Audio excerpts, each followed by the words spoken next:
જય શ્રી કૃષ્ણ. જય માતાજી મિત્રો. સૌ મિત્રોને માતા લક્ષ્મીજીની હંમેશા કૃપા બની રહે એવી લક્ષ્મીજીની પ્રાર્થના.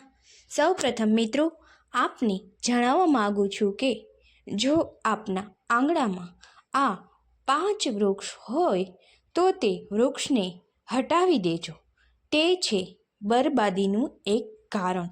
મિત્રો, આપણે આ સરસ મજાના ઉપાયો અને સરસ મજાની માહિતી જોતા પહેલાં, જો આપ અમારી ચેનલમાં નવા હોય તો ચેનલને સબસ્ક્રાઈબ કરી કોમેન્ટ બોક્સમાં જય મા લક્ષ્મી, જય શ્રી કૃષ્ણ લખજો. માતા દેવીની કૃપા આપના ઉપર હંમેશા માટે રહેશે. મિત્રો, વાસ્તુશાસ્ત્ર પ્રમાણે ઘણા બધા એવા વૃક્ષો છે કે જે આપણા આંગણામાં તથા ઘરની સામે તથા ઘરની આજુબાજુમાં હોય તો તે ગરીબીને આમંત્રણ આપે છે અને ધંધામાં ખૂબ જ મહેનત કરવા છતાં પણ આપણો ધંધો કે કાર્ય સારી રીતે ચાલતું નથી તથા ધંધામાં પણ બરકત જણાતી નથી. એમનું મુખ્ય કારણ એ છે કે આ 5 વૃક્ષો. તો ચાલો મિત્રો, આજે આપણે જાણી લઈએ આ માહિતી. અને જો તમારે આંગણે કે ઘરની આસપાસ આ વૃક્ષો હોય તો તેને પણ વહેલી તકે ઉખાડીને ફેંકી દેજો. મિત્રો, એક સમયે શ્રી કૃષ્ણના મિત્ર સુદામા કૃષ્ણને મળવા માટે આવી પહોંચે છે અને ત્યારે શ્રી કૃષ્ણ અને સુદામા વાર્તાલાપ કરતા હતા. ત્યારે સુદામાએ પરમ મિત્ર શ્રી કૃષ્ણને વૃક્ષો વિશે એક પ્રશ્ન પૂછ્યો. હે કૃષ્ણ, આપણા જીવનની અંદર વૃક્ષોનું ખૂબ જ મહત્ત્વ રહેલું છે, પરંતુ અમુક વૃક્ષો ગરીબી, દરિદ્રતાને આમંત્રિત કરતા હોય છે. તો શું છે આ? મિત્રો, શ્રી કૃષ્ણ કહે છે કે મિત્ર સુદામા, વૃક્ષો માત્ર છાંયડો આપવા માટે જ નથી, પરંતુ વૃક્ષો ઘરમાં સંપત્તિ વધારવા, દરિદ્રતાને દૂર કરવા, ભૂત પ્રેત સર્વ નકારાત્મક શક્તિઓનો નાશ કરવા માટે અમુક પ્રકારના વૃક્ષોનો ઉપયોગ થાય છે. એટલે કે જો આપણા આંગણામાં અમુક પ્રકારના વૃક્ષો ઉગાડવામાં આવે તો તે શુભ માનવામાં આવે છે. અમુક પ્રકારના વૃક્ષો અશુભ માનવામાં આવે છે. અમુક વૃક્ષો ઉગાડવાથી ભય, દરિદ્રતા, ગરીબી નાશ પામે છે. એટલે કે તમારા જે કંઈ કામ અટકેલા છે તથા જે કામ ધંધો નબળો ચાલે છે તેમાં વૃદ્ધિ જોવા મળે છે અને સાથે સાથે જો કોઈ લેણાઓ હોય તો તેની ભરપાઈ થવા લાગે છે. મિત્ર, એટલું જ નહીં, પરંતુ વૃક્ષોના પ્રભાવથી ઘર સંસારમાં ચાલતા ઝઘડાનો અંત આવે છે. અને જો પરિવારમાં લગ્ન સંબંધિત સમસ્યાઓ કે પિતૃ સંબંધિત પરેશાનીઓ હોય, સંપત્તિ સંબંધિત કે આર્થિક તંગીઓ હોય તો આ તમામ તંગીઓમાંથી મુક્તિ મળે છે. પરંતુ તેમના માટે અમુક ઉપાયો કરવા પણ જરૂરી છે. માત્ર વૃક્ષ ઉગાડવાથી આ બધી પરેશાનીઓમાંથી મુક્તિ મળતી નથી. મિત્રો, શ્રી કૃષ્ણના નગરમાં ધનેશ્વર અને તેમના પત્ની રહેતા હતા. ધનેશ્વર ખૂબ જ સુખી જીવન વિતાવી રહ્યા હતા અને ખૂબ જ ધન દોલત સંપત્તિ તેમની જોડે હતી. ધનેશ્વર એ ભગવાનનો ભક્ત હતો અને નિત્ય પૂજા અર્ચના ભક્તિ કરતો હતો. તેમના પત્ની પણ ખૂબ જ ભક્તિમય જીવન વિતાવી રહ્યા હતા. આવી જ રીતે સુખને ઘણા બધા દિવસો વીત્યા. ધનેશ્વરની પત્ની રસોઈમાં ખૂબ જ નિપુણ હતી. એક દિવસ ધનેશ્વરની પત્નીએ તેમના આંગણામાં અમુક જાતના વૃક્ષો ઉગાડ્યા અને રોજ એ વૃક્ષોને જળ ચડાવે અને તે વૃક્ષોની ખૂબ જ કાળજી રાખતી હતી. પરંતુ ધનેશ્વરની પત્નીને વૃક્ષરોપણ જ્ઞાન ન હતું કે કેવા વૃક્ષો આંગણામાં લગાવવા જોઈએ અને કેવા વૃક્ષ આંગણામાં ન લગાવવા જોઈએ. આમ થોડા દિવસો જતાં ધનેશ્વરને વેપારમાં ઘણું નુકસાન થવા લાગ્યું અને ધીરે ધીરે તેમનો ધંધો ચોપટ થવા લાગ્યો અને રોજ ઘરમાં ઝઘડા થવા લાગ્યા. સુખ સંપત્તિઓ ઓછી થવા લાગી અને તેમના જીવનમાં અનેક મુશ્કેલીઓ આવી. આમ કરતાં કરતાં ખૂબ જ આર્થિક પરિસ્થિતિ નબળી થઈ જાય છે અને મિત્રો, છેવટે તે પોતાની પત્નીના તમામ ઘરેણાઓ વેચી નાખે છે અને તેમને ખાવાના પણ ફાંફા પડતા હતા. એટલે તે આમ તેમ રખડી રોજ ખાવાનું માગે અને પેટ ભરાઈ કરવા લાગ્યા. પરંતુ તેમને એ ખબર નથી કે અચાનક તેમના જીવનમાં આટલી દરિદ્રતા અને આર્થિક તંગી કેમ આવી ગઈ. આમ થોડા દિવસો વિતાવ્યા પછી એક દિવસ ધનેશ્વરના ઘરે એક સાધુ આવે છે. તેમને જોઈ ધનેશ્વર અને તેમના પત્ની સાધુને આવકાર આપે છે અને કહે છે, હે સંત, હે મહાત્મા, આવો, અમારા ઘરે પધારો, તમારું સ્વાગત છે. ત્યારે સાધુ કહે છે કે હું યાત્રા કરવા માટે નીકળ્યો છું. મારે બીજું કાંઈ નથી જોઈતું. બસ ઘણા દિવસથી હું ભૂખ્યો છું, એટલે થોડું ભોજન મળી જાય અને એક રાત અહીં રોકાવા માટે થોડી જગ્યા મળી જાય તો ખૂબ જ સારું છે. ત્યારે ધનેશ્વર એવું કહે છે કે હે સાધુ, તમે કોઈ ઈશ્વરી શક્તિ સાથે આવેલા હોય એવું મને લાગે છે અને હું ધન્ય થઈશ. આવો, ઘરમાં બેસો. ધનેશ્વર સાધુને બેસાડી તેની સેવા કરે છે. પરંતુ તેમના ઘરમાં કંઈ જ ખાવા નહોતું, એટલે સાધુને જમાડવા માટે શું ઉપાય કરવો તે ખૂબ જ મૂંઝવણમાં હતો. સાધુ ઘણા દિવસથી ભૂખ્યા હતા, એટલે સાધુને જમવાની વ્યવસ્થા માટે ગામમાં જાય છે અને એક શેઠ પાસે પૈસા માંગે છે. પરંતુ શેઠ પૈસા આપતા નથી. એટલે ધનેશ્વર ખૂબ જ મૂંઝાઈ જાય છે કે હવે સંતને હું શું ખવડાવી. ધનેશ્વર ફરીથી શેઠને વિનંતી કરે છે કે શેઠ, થોડા પૈસા મને આપો. થોડા દિવસમાં તમને હું પાછા આપી દઈશ અને જો હું ના આપું તો મારું ઘર તમે છીનવી લેજો. આમ કહેતા શેઠ થોડા પૈસા આપે છે અને કહે છે કે જો તમે પૈસા નહીં આપો તો હું તમારું ઘર લઈ જઈશ. આમ થોડા પૈસા લઈ બજારમાંથી દૂધ, દહીં, લોટ, ચોખા બધું લઈ અને ઘરે જાય છે. પછી તેમના પત્નીને કહે છે કે સાધુ માટે સરસ રસોઈ બનાવો. પછી સાધુને ભાવ પ્રેમ સાથે આ રસોઈ જમાડવામાં આવે છે.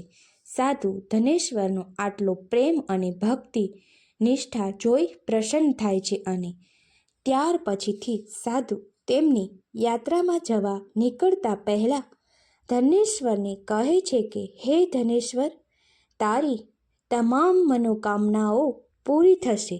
જો તારે કાંઈ પણ માગવાનું હોય તો બોલ. ત્યારે ધનેશ્વર કહે છે કે સાધુ મહારાજ, મારે કાંઈ માંગવાનું નથી, પરંતુ મારી આર્થિક પરિસ્થિતિ ખૂબ જ અચાનક નબળી થવા લાગી છે અને પહેલેથી હું ભક્તિભાવ કરું જ છું, પરંતુ આજ મારા ઘરે દરિદ્રતા અને આર્થિક કટોકટી ખૂબ જ રહેલી છે.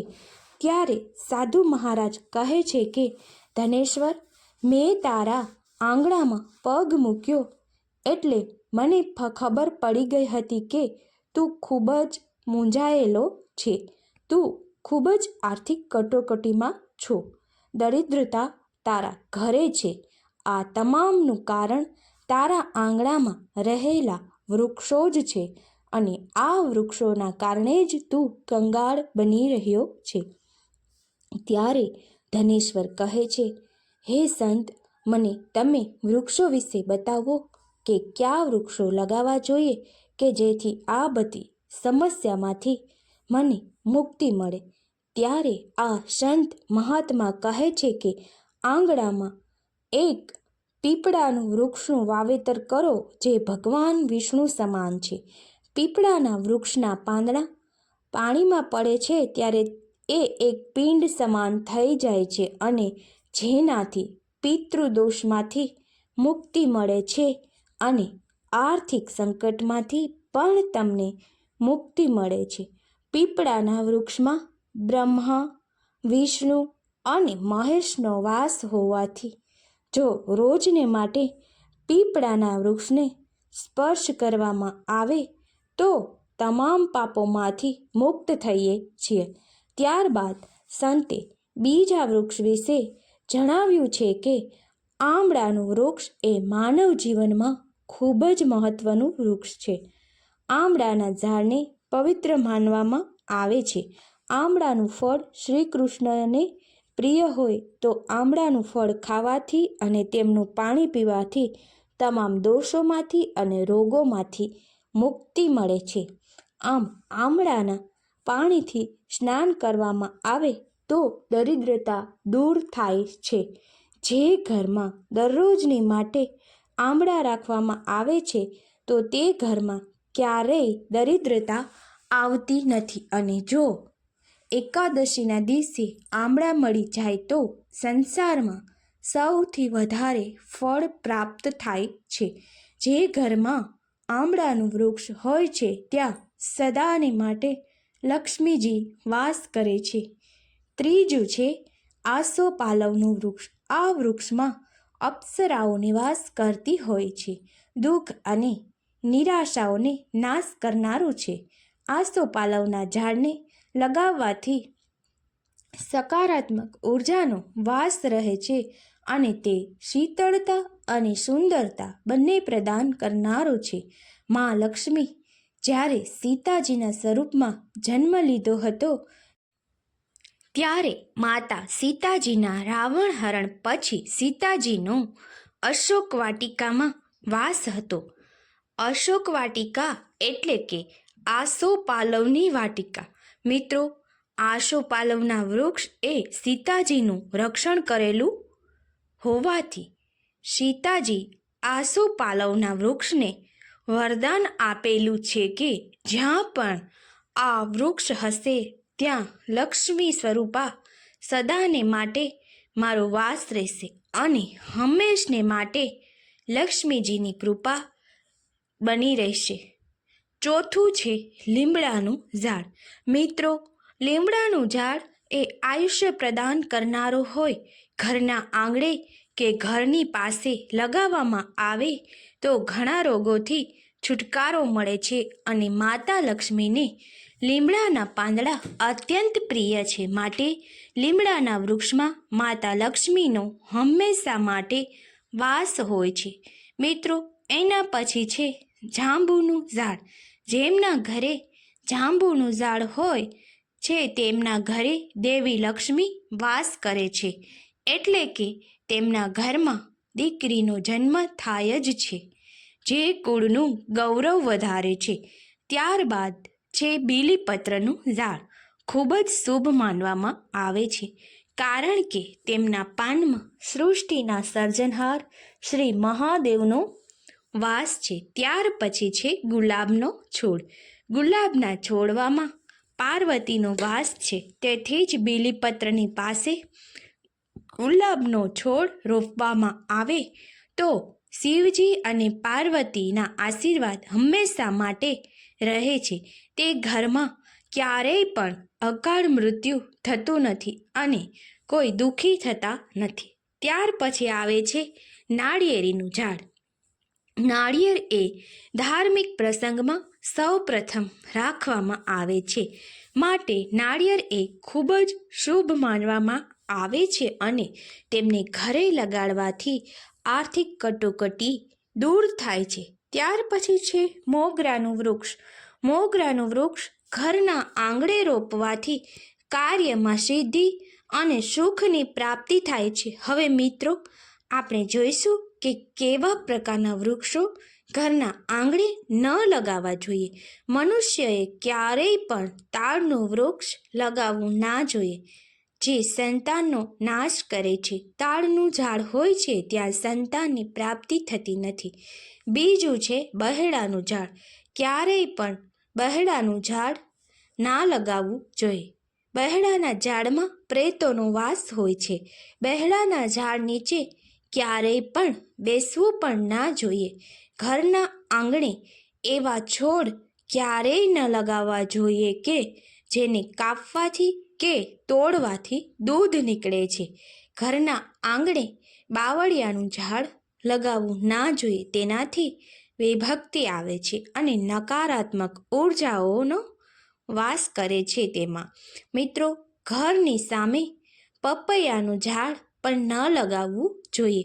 જો પપૈયાનું ઝાડ હોય તો તેમનો નાશ થાય છે અને દ્રઢતા પણ આવે છે.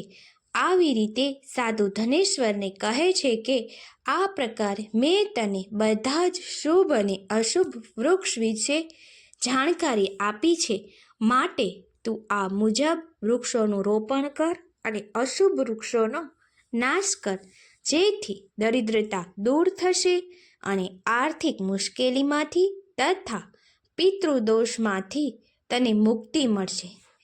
ત્યાર પછીથી ધનેશ્વર સંત ના કહ્યા મુજબ વૃક્ષોને ઉખાડે છે અને થોડાક સમયની અંદર તેમના ધંધામાં બરકત દેખાવા લાગે છે. મિત્રો જો તમારે ઘરની આંગણે પણ આ પ્રકારના વૃક્ષોનું વાવેતર હોય કે જે નકારાત્મક ઉર્જાનો વાસ કરે છે, તો તેવા વૃક્ષોને તાત્કાલિક ઉખેડી દેવા જોઈએ અને શુભ માનવામાં આવતા વૃક્ષો જેવા કે આસોપાલવ, તુલસી, પીપળો, લીમડો જેવા વૃક્ષોને ઉગાડવા જોઈએ.